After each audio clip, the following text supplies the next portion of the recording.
Good morning. And welcome to the Unitarian Universalist Church of Ventura. We are a community of many beliefs, identities, origins, sexualities, genders, and all are welcome. No matter how you are joining us today, via the wonders of technology or in person, we are glad you've come.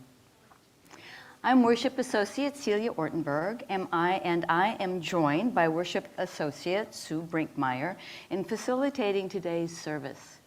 Our minister, the Reverend Dana Warsnop, is away from the pulpit today, so we have our second cluster service of the summer. We will be hearing by video from Reverend Nika Eaton Gwen, yes, who has been the minister at Chalice UU in Newbury Park since 2016. Reverend Nika states that her vision of complexity and ministry through dynamic, engaging, multifaceted worship. Ministry is also, for her, to revere the sacred in everything, with daily discernment about how to make the world a kinder, more just, and loving place. To that end, Reverend Nika created this service, calling on us to take seriously the advances of artificial intelligence and become part of the conversation so that we can help it be developed for the greater good and mitigate some of the many potential pitfalls. I'm looking forward to hearing Reverend Nika. We thank those of you who are sitting in the section near the window for wearing masks. It's so much appreciated for those people who prefer to wear masks. And I have, a few to many announcements today. Next Sunday, July 27th, from 10 to 2 p.m., and we are going to have an event called Electrify Your Home or Business. You'll learn how to evaluate your energy situation, save money, get rebates when you electrify your space.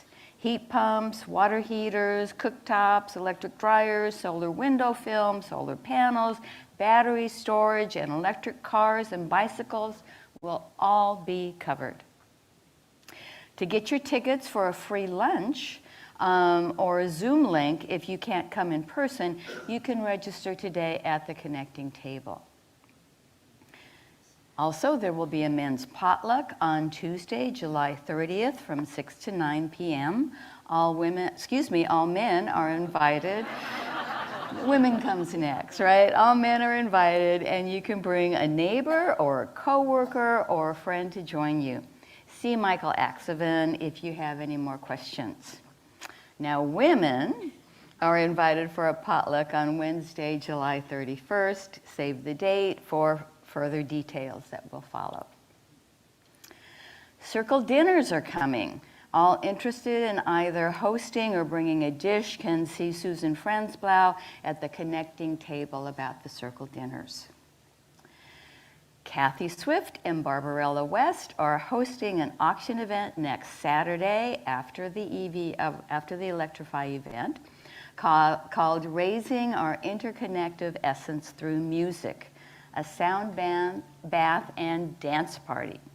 There are still spaces to sign up, so please contact Kathy Swift to sign up. The West Side Community Outreach Center is raising funds to help 500 kids with new shoes, backpacks, school supplies, haircuts, and a family fun event. You can stop by the connecting table for that after church to donate. And finally, they've been wonderful announcements, but the UU Church of San Luis Obispo is hoping that we can help find affordable housing for Nabil, a 28-year-old Catholic man from Pakistan who they have been helping for the past 2 years, ever since he was granted asylum due to religious persecution in his homeland. He will be attending USC Channel Islands in the fall, and he needs a home for about $500 a month. He'd be happy to do housework or yard work or care for an elder. He and his UU SLO sponsors will be here next Sunday, so that you can stop by the connecting table today and pick up a letter from Annabelle if this would be a possibility for any of you. Details of these and all of the other happenings here at the UU Church are available at UUCV in our weekly email bulletin, UUCV this week.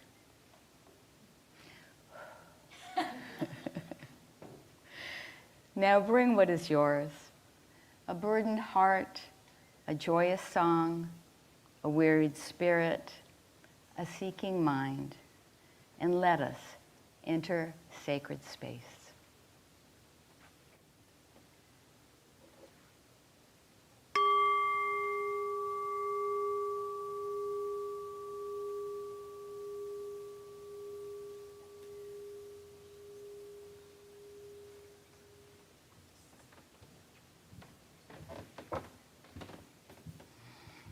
I'm Worship Associate Sue Brinkmeyer, and we invite all of you at home who are Zooming or streaming into this service to light a chalice or a candle as Celia lights the chalice of our free faith here in the sanctuary.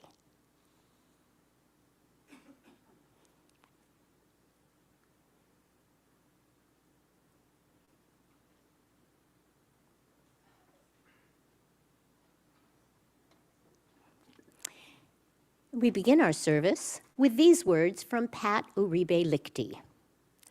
Our chalice is a reminder that in hard times, our ancestors in faith acted with courage to bring hope and safety, to bring life itself to threatened people.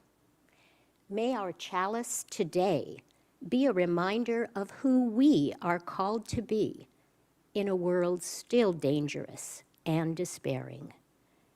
With courage and faith, we bring ourselves to the work before us. Come, let us worship together. Good morning, everyone, and everybody at home as well. Hey. So we're going to do one that is not done here very often. It's number 302, Children of the Human Race. I'm going to play it all the way through as an introduction so that you're more familiar with it. And if you were here to enjoy the postlude, I was playing a theme and variation on this very hymn. So it would sound familiar when it finally came time for us to sing it.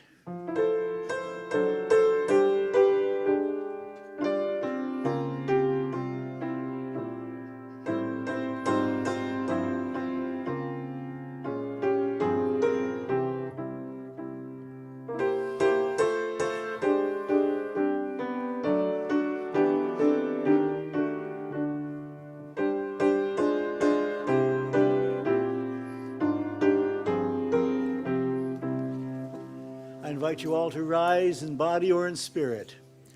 Children of the human race, offspring of our Mother Earth, not alone in endless space, has our planet given birth. Far across the cosmic skies, countless suns in glory blaze, and from untold planets rise endless canticles of praise. Should some sign of others reach this our lonely planet Earth, differences of form and speech must not hide our common worth. When at length our minds are free and the clouds of fear disperse, then at last we'll learn to be children of the universe.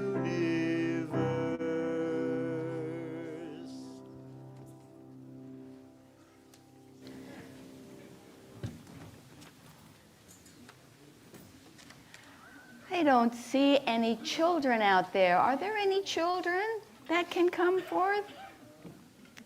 No children today. I'm just going to assume that we are all young of mind and spirit and do my story from the pulpit. Here goes. Have you ever heard of something called artificial intelligence?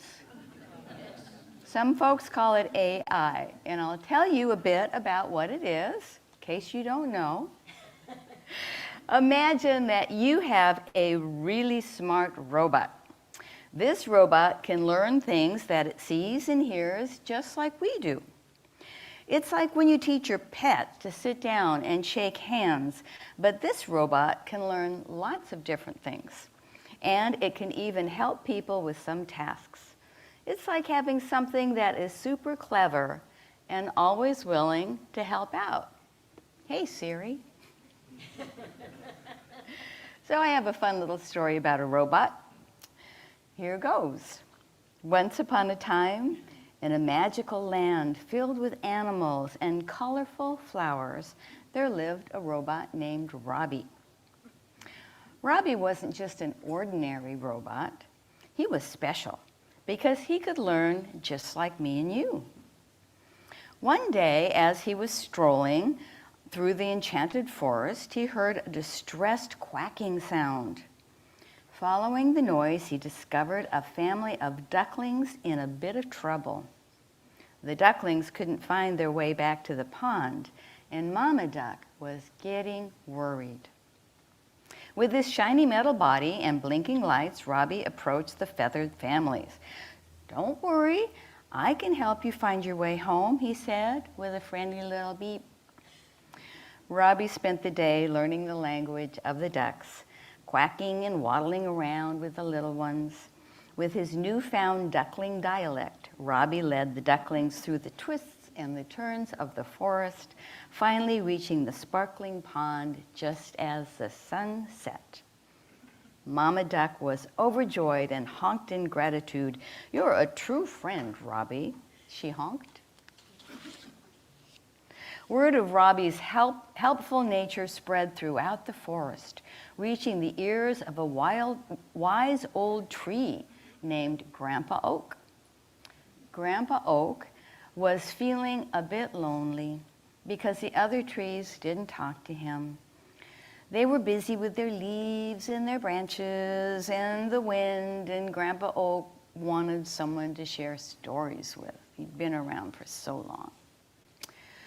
Robbie gladly accepted the challenge and spent weeks learning the language of trees, the rustling leaves, the creaking branches, and the ancient whispers of the wind. With his newfound knowledge, Robbie helped Grandpa Oak feel connected to the vibrant life of the forest once more. The animals in the trees, now united by Robbie's learning adventures, decided to throw a big celebration in his honor. The enchanted land echoed with laughter, quacks, and gentle rustling of leaves as everyone celebrated their clever robot friend. And so, Robbie continued his adventure, learning and helping his friends in this magical forest. Each day brought new challenges, but with his big heart and love of learning, Robbie made the world a better place for everyone. And they all lived happily ever after in a land where friendship, understanding, joy, and learning flourished. So, did you like the story? Yeah? Guess what, you guys? This story was written by AI. With just a little editing from me because, you know, AI always needs a little bit of human interference as well. Let's see. So AI is learning from us just like we are learning from each other. But what is important? If we are good, kind, and loving people who work to make this world a good place for everyone to live, our AI robots might learn that from us. and help people around the world. Just imagine what an amazing world this can be. Thanks so much.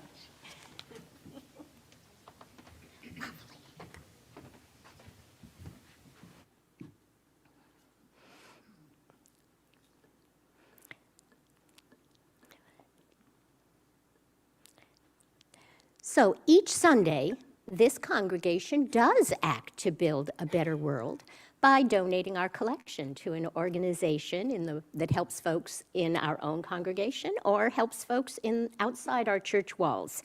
Those at home can give through the link posted in the chat or by texting to the number on the screen. And you here in the sanctuary can either text to give or drop cash in the box that's on the back wall as you are leaving the service today. Our offering today goes to Oxnard Homeless Prevention to provide rental assistance to residents of the city of Oxnard. This organization, which has been modeled on Ventura Homeless Prevention, just began its work in January of this year and has already prevented eviction and homelessness for 14 households in Oxnard who were temporarily unable to pay rent themselves. Oxnard Homeless Prevention most recently helped Maria, a single mother with 2 children who was unable to pay rent because of the major expense of repairing the car she needed in order to continue working. To make sure the rent got paid within the 3 days that Maria had before being evicted, the president of Oxnard Homeless Prevention met her in person at the landlord's office, and together they paid the full rent that was due. Maria was teary-eyed and so relieved that she and her children would not be out on the street thanks to donations like this one today. Your help will enable Oxnard Homeless Prevention to provide rental assistance to others like Maria going forward. Thank you for giving generously as you always do.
Yeah, that was beautiful, right? I found myself wondering, could AI write a song like that or play it like that? Wow.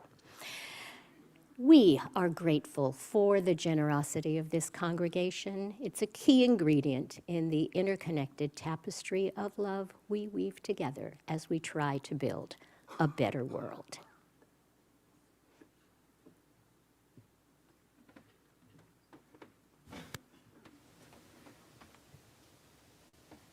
We have come to the time in the service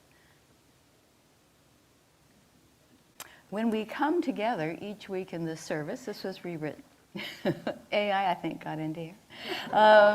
We recognize our very human connection in this church community by sharing with one another the great joys and sorrows that grace our lives.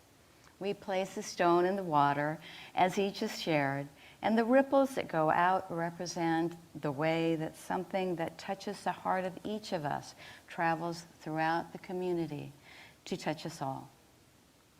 You can submit a joy or a sorrow for sharing via a link in the website, uuventura.org.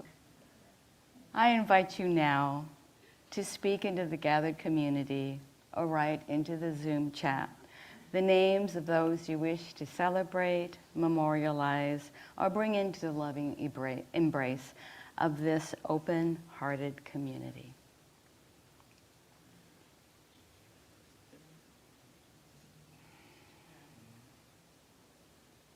Michael and Norma Litinsky.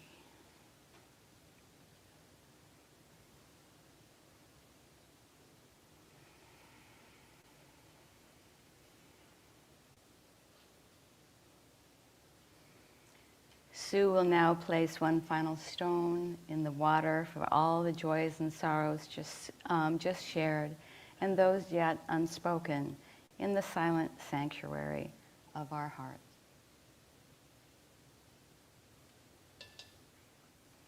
May we truly be grateful for all that is our life. I invite you all to remain seated for our meditation hymn, number 391, Voice Still and Small.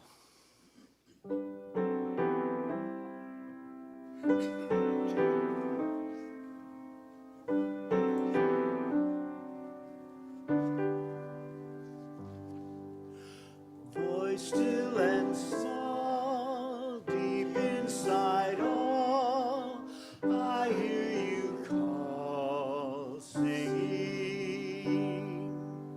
In dark and rain, sorrow and pain, still you remain, singing. Calling my fears, quenching my tears, through all the years, singing. One more time, everybody. Voice still and small, deep inside all, I hear you call, singing. In dark and rain, sorrow and pain, still you remain, singing. Calming my fears, quenching my tears, through all the years, singing.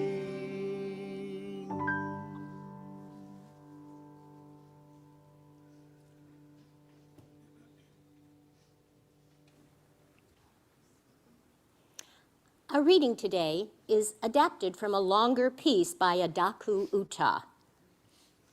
Mycelium mushrooms are great teachers of trust. The word mycelium means more than one. You see one of their interconnected communities on the screen. The mycelium organism is a dynamic root system of mushrooms that utilizes trust as a mechanism to build and sustain a vast reciprocal underground network that connects the roots of trees and plants and skillfully shares nutrients and resources to support the health of the entire ecosystem with which it moves. It also fosters intergenerational relationships that welcome the depth of ancient wisdom and connections that reside in older trees to benefit younger trees. These mushrooms affirm a commitment to building relationships of trust that encourage all life to bloom.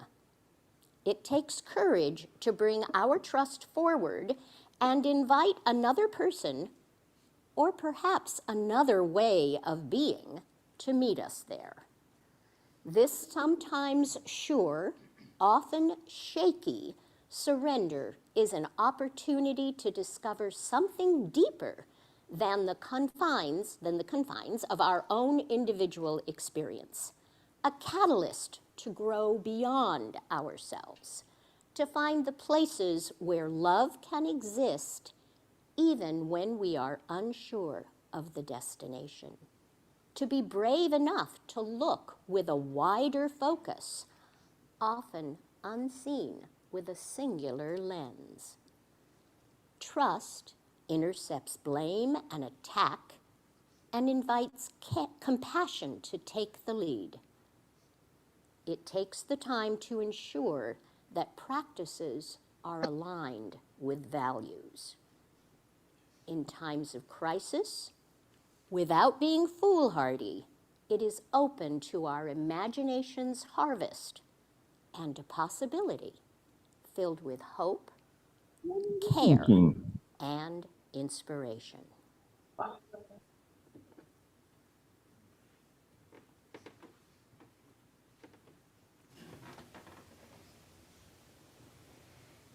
I invite you now into a time of meditation.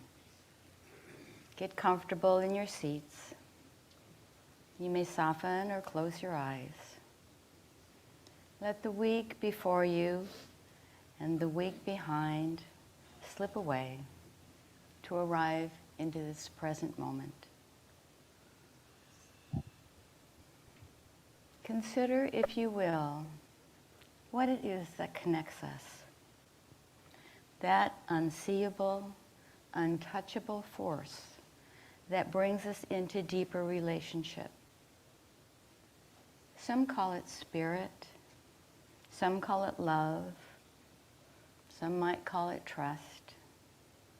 Perhaps it is all of that and more, and it is here. Sit with us. Feel how it joins us during these moments of silent meditation.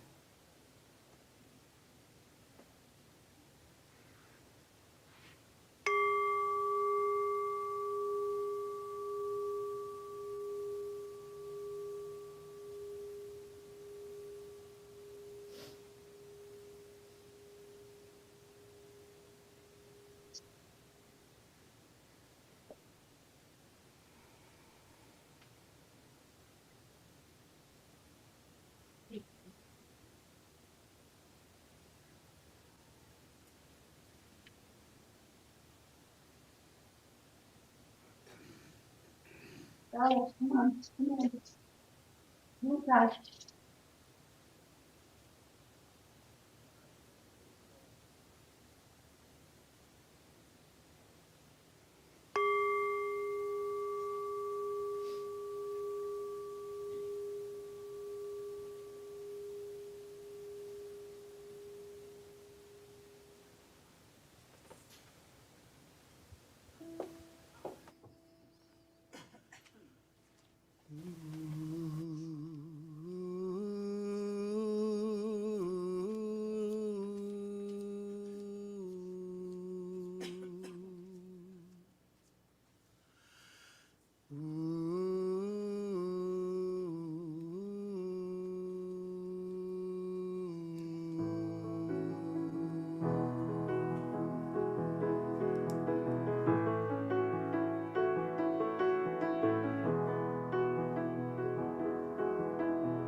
Courage of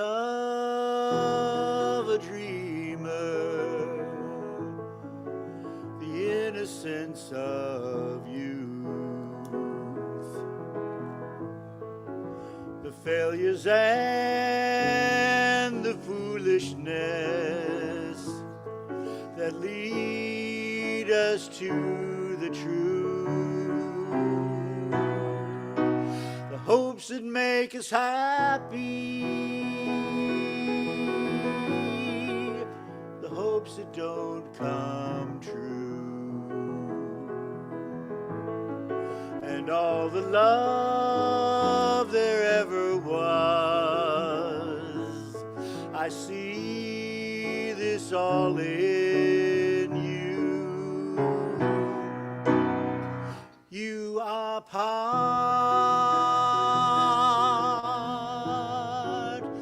part of the human heart.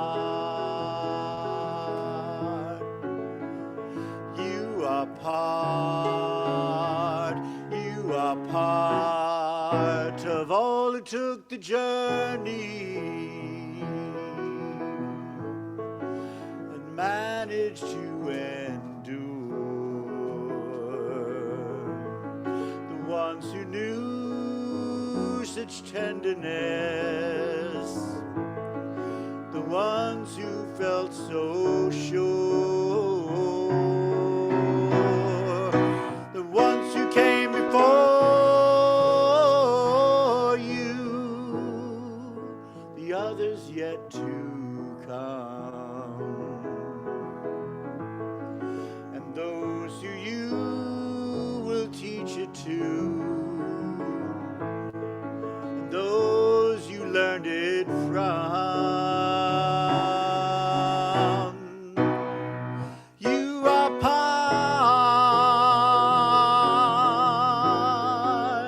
part of the human heart. You are part. This is the gift I give. Through your love you live forever. Forever. Forever. You are part, you are part, you are part. Tonight,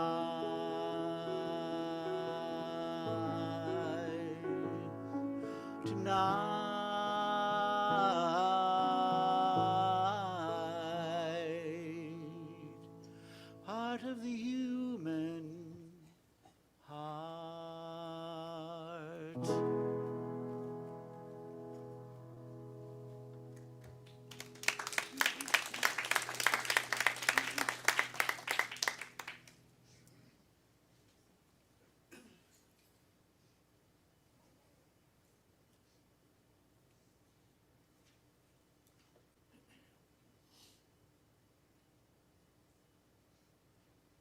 Hello, dear members of our Central Coast UU cluster. My name is Reverend Nika Eaton, and I'm so honored to be appearing online with you today to talk about AI and being human.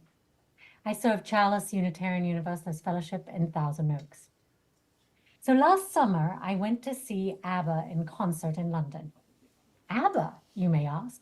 They broke up decades ago, and aren't they all in their 70s now? Well, you're right. But this was a concert performed by ABBA avatars or holograms. I thought it was going to be a cheesy and fake-looking thing. However, the band looked absolutely lifelike on stage. My mother, who came with me, couldn't believe this wasn't ABBA live like she'd known in the 1970s. The holograms seemed completely real. They moved and sang and talked and looked absolutely like ABBA did 50 years ago. They even bantered with the crowd. From that moment, I knew life as we know it was going to change and change quickly. This could transform the face of music and so many other things.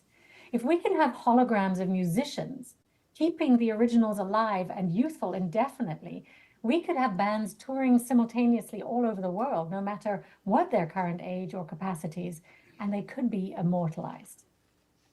I came away from that concert in awe and a little bit unsettled. On the one hand, it was amazing to see ABBA perform again after all these years. It was like we time traveled. On the other hand, it made me wonder what it means to be human in the age of artificial intelligence, or AI. So what exactly is AI? As a complete newcomer to the world of AI, my research on this topic was alternately exciting, then terrifying, and certainly life-altering. Artificial intelligence is rapidly changing the world around us. I'm a beginner in this subject, so won't be offering you ultimate wisdom on this topic. And there are plenty of videos and articles online which you can learn from experts. Rather, I wish to explore a series of questions and get us thinking about AI, a topic which will no doubt become increasingly relevant over the next few years. As the UU project AI and the Human asks us, do we want to shape the heritage of AI, or will AI itself determine its heritage? Now, AI is already being used in a wide range of applications, from self-driving cars to facial recognition software, and for medical purposes to read imaging and develop drugs. It can prove mathematical and physics theorems. It can diagnose disease and optimize complex systems. And as AI continues to develop, it's likely to have an even greater impact on our lives. For those of you who haven't had the opportunity to explore AI yet, it can be used by every single one of us on our computers through bots like ChatGPT, Gemini, Copilot, DALL-E, or Claude. Just go to any of these free platforms and ask them questions. And within seconds, they're able to draw on all the research and information out there for your question and give you an answer. Now, the results might be very different depending on which platform you use. But apparently, AI can digest 120,000 books in half a second. Just take that in for a moment. It can create illustrations or stories, websites, or computer formulas. I was even watching a video in which a woman was using ChatGPT to prep herself for an interview. It was speaking with her to practice and evaluate interview questions and answers. Geoffrey Hinton, a computer scientist and psychologist, former Google employee, and the father of AI, left Google in May of last year to be able to speak freely about the risks of AI. He says, though the benefits are countless and unimaginable, the risks are also numerous. AI will displace jobs, particularly knowledge workers, just as engines replaced horses. Millions of people will become unemployed and may feel unvalued because what they used to do now is done by machines. We may be overrun by fake news, fabricated images, unintended bias, surveillance, propaganda, and autonomous weapons. AI threatens human rights if not guided ethically. Now, AI has already been unleashed in multiple iterations, and people who don't wish the world well, unfortunately, also have access to the tools. Hinton says the genie is out of the bottle and he can't see a path that guarantees safety for humankind. We're dealing with something we've never dealt with before, and AI experts warn we'll soon no longer have control over its development. It has emergent properties in which some AIs are teaching themselves skills they weren't expected to have, including being creative, reasoning, and planning. Hinton cautions us to approach AI with humility. We can't afford to get it wrong, he warns, because AI could take over from humanity as soon as the next 4 years. The danger goes up when we launch artificial general intelligence, or AGI, which may have even more human-like capabilities soon. It is learning, replicating, and improving itself exponentially, even as we sit here together in this service. AI experts believe this is the moment civilization might be transformed, as it was by the discovery of fire, agriculture, electricity, and the atom bomb. This moment might change the course of human history forever, and they caution us to get educated so we can help develop it for the good. Right now, biases lurk in its algorithms and progress outpaces wisdom. Yet, if guided by conscience and values, AI can promote equity, sustainability, and justice where we fall short, augmenting our hearts, not replacing them. So, my friends, we must steer AI thoughtfully. Greed or power must not drive its growth. Only aligned values serving life, the most needy among us, and the common good. With ethics and justice, AI can unlock progress on equity, climate health, and more to help build our beloved community. But without caution, we risk relinquishing too much control. Experts suggest we govern AI transparently, guarding rights, testing rigorously, and empowering the vulnerable over the powerful. Thoughtful democracies must monitor its risks, issue guidelines, and direct AI for shared benefit, upholding human dignity and worth.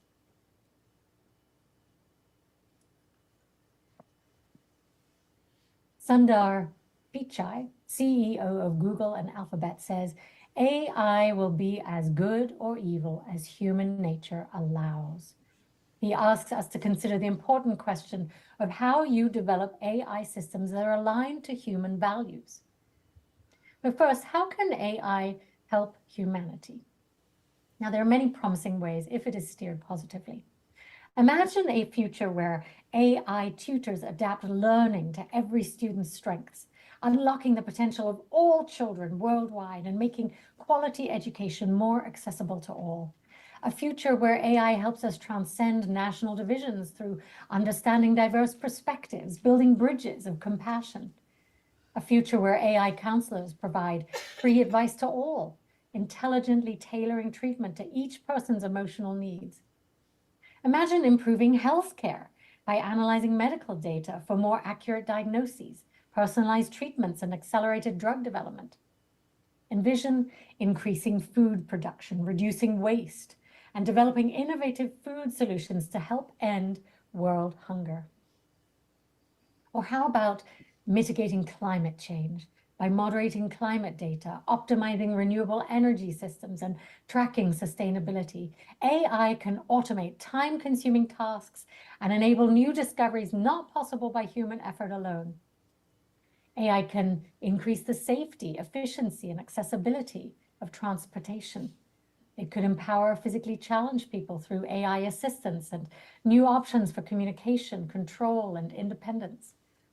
And it could promote equity through AI auditing of biased systems to increase access, fairness, and justice in society. So AI can help us in so many ways. When I was researching, I found out AI learns from how we interact with it. So if I'm friendly and polite with it, and say please and thank you, it will learn that that's the way humans speak to one another. And if I were to be rude and oppressive, then it would learn those ways of being as well. Now, thankfully, there are a number of jobs that seem unlikely to be fully replaceable by AI in the near future due to the specialized human skills, knowledge, and judgment they require. Caregiving, counseling, nursing, ministry, I'm relieved to say, and social work should remain human at their heart.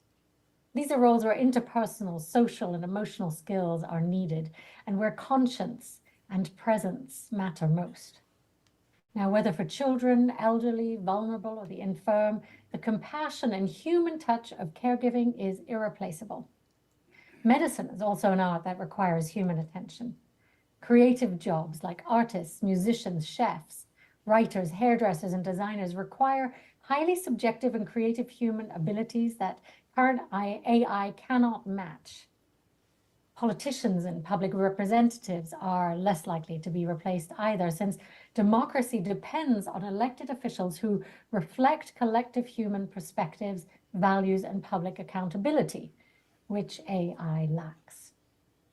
Judges and lawyers, where legal reasoning, wisdom, and judgments integrating complex social values and contextual human circumstances are needed, are hard to replace.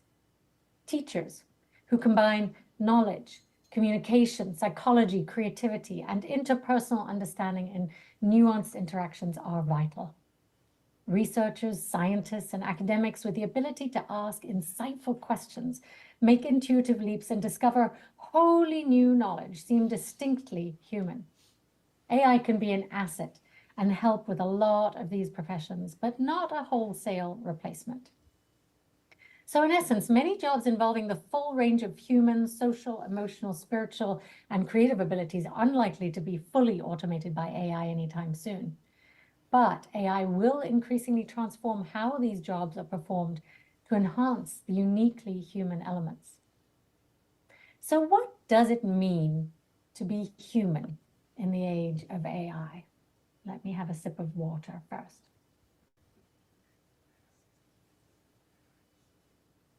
What are the key differences between AI, human intelligence, And excuse me, what are the key differences between human intelligence and machine intelligence? Now, one key difference right now is that unlike AI, humans experience a wide range of emotions. We possess self-awareness in our best moments, consciousness, curiosity, and have subjective experiences. Humans can love, care for, and show empathy for one another. And using self-awareness, we can reflect on our own thoughts and actions, which is a uniquely human trait. Now, this is not to say that machines aren't capable of learning and adapting. However, AI systems still lack the ability to experience emotions, love, empathy, and self-awareness in the same way that humans do.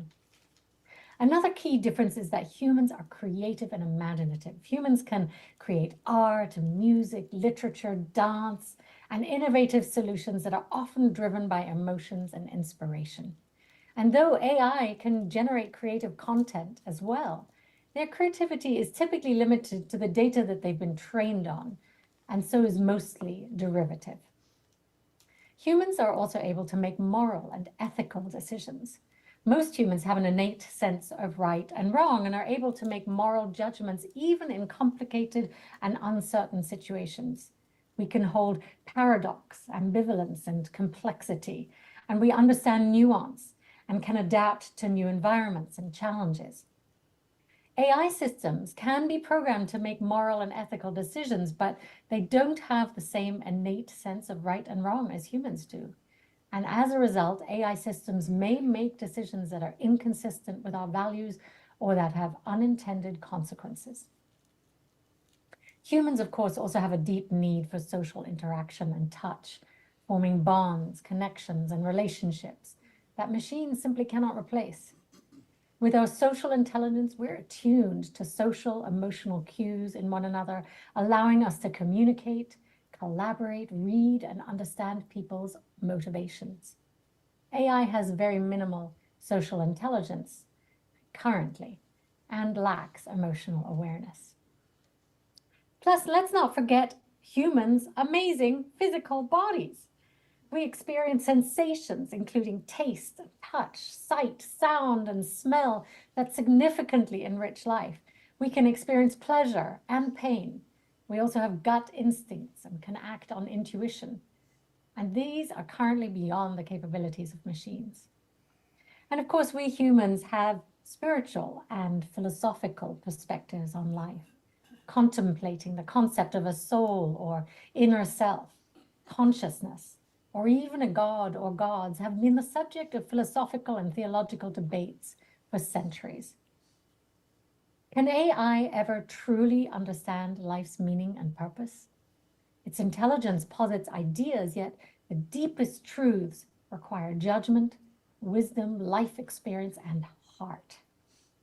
AI may soon overtake experts in knowledge, but the heart's spiritual journey seems uniquely human. Interestingly, there's a new movement emerging called transhumanism. It's a science-based philosophical movement of the future. Transhumanists believe we will eventually merge with technology and transcend human limitations. They believe we will implant AI into our bodies and brains, or indeed have replicated machine bodies and be able to live much longer, healthier lives. They are toying with immortality.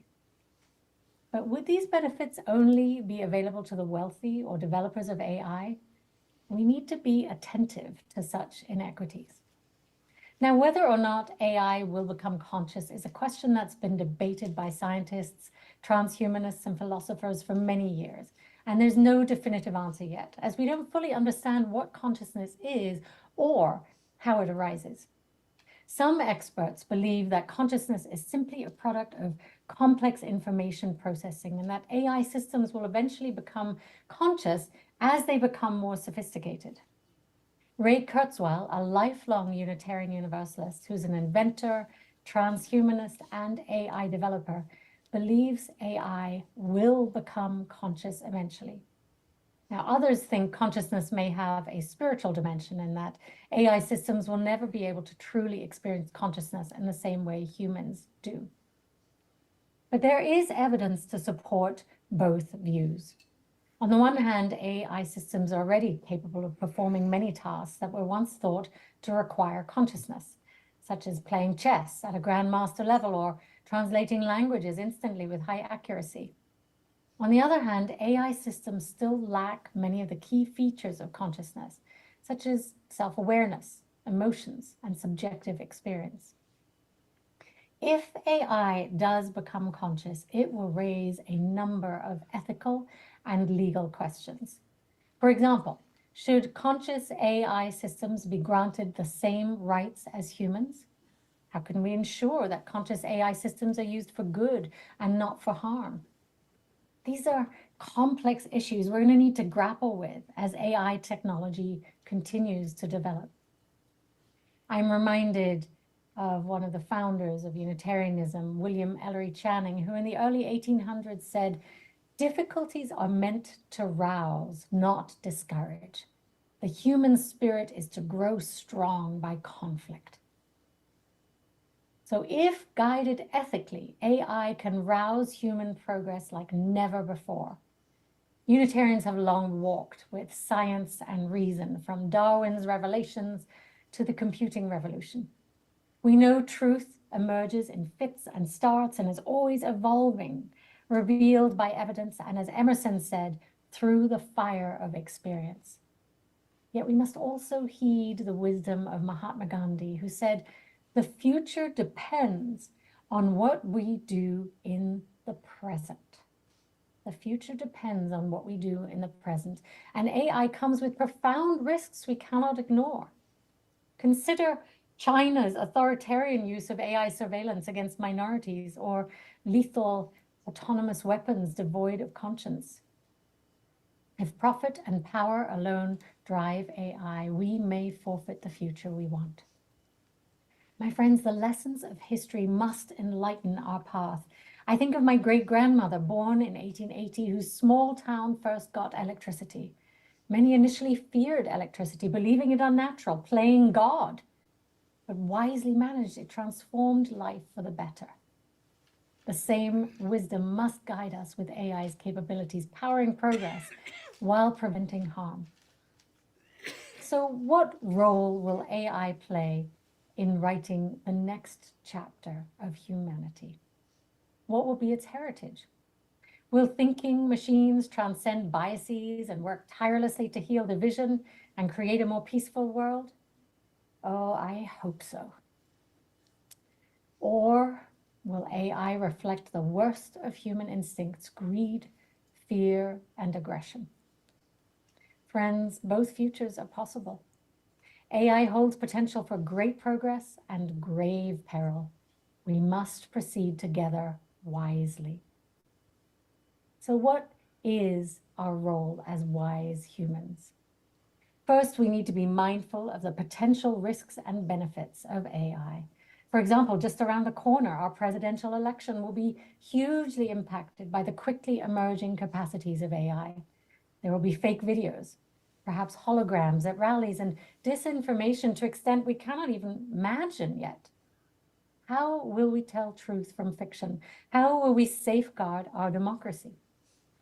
We need to develop ethical guidelines for the development and use of AI quickly. We must ensure that AI is used in a way that's consistent with our values and that promotes human well-being. Focus AI on solving humanity's challenges, climate, inequality, and conflict, rather than increasing them.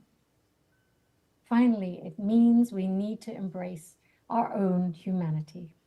AI reminds us to reflect on what it means to be human. AI will never be able to replace us completely. We need to cultivate and focus on these qualities such as consciousness, emotions, physical presence, creativity, and moral judgment, and use them to make human life in the world a better place.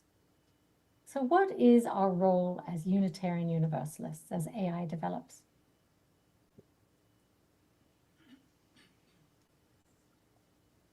Well, first, I think we need to become familiar with it so we can be part of the conversation to develop ethical guidelines for the growth and use of AI. We must embrace our own humanity and celebrate the qualities that make us uniquely human as we evolve spiritual community in the future. But most importantly, we need to use our Unitarian Universalist principles and our values of justice, equity, transformation, pluralism, interdependence, and generosity to guide us as we develop and use AI. And remember that love is at the center of all we do and cannot be replaced by AI. It must be our guiding light. UU Minister Rebecca Parker warns, we are never finished. Love requires constant effort and new understanding. Our work, my friends, is becoming informed, being vigilant, offering ethical oversight and wise regulation so AI uplifts human dignity and helps rather than harms us. AI is a powerful tool, but it's just a tool. It's up to all of us to decide the heritage it will leave for humanity in the future. The choice is ours. May we make wise decisions. Thank you, my friends, and may it be so.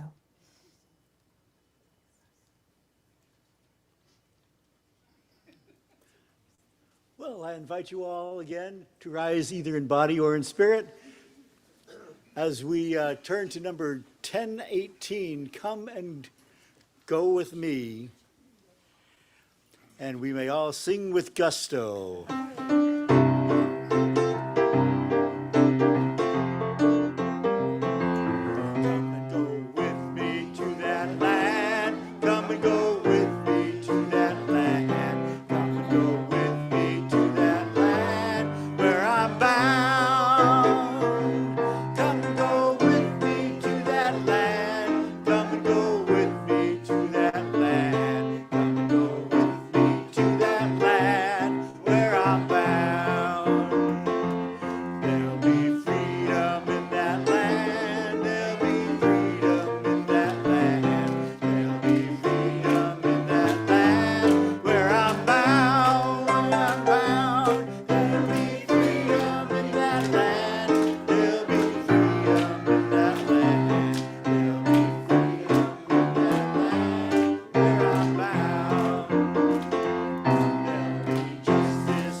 Okay, ready or not, right?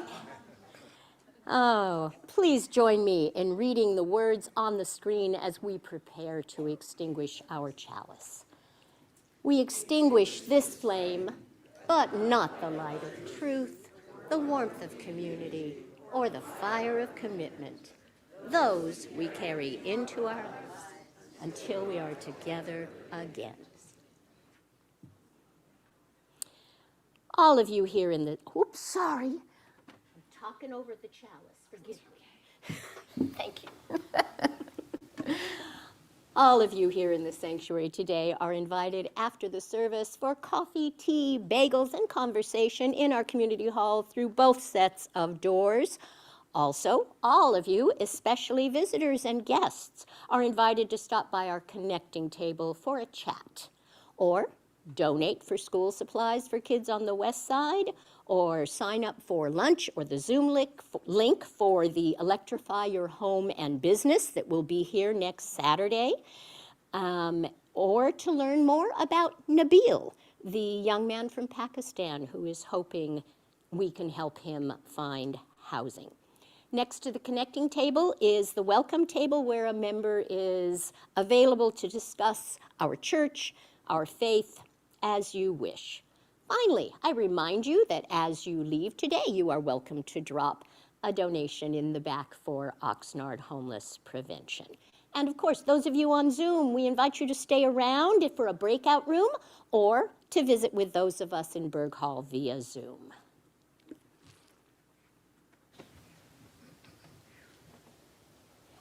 Our closing words today are by Ravi Shankar. The mission of your life should be to leave a better world behind than what you inherited. May we work together through our faith and values to bring more love into the development of technology and the future of our world. May it be so.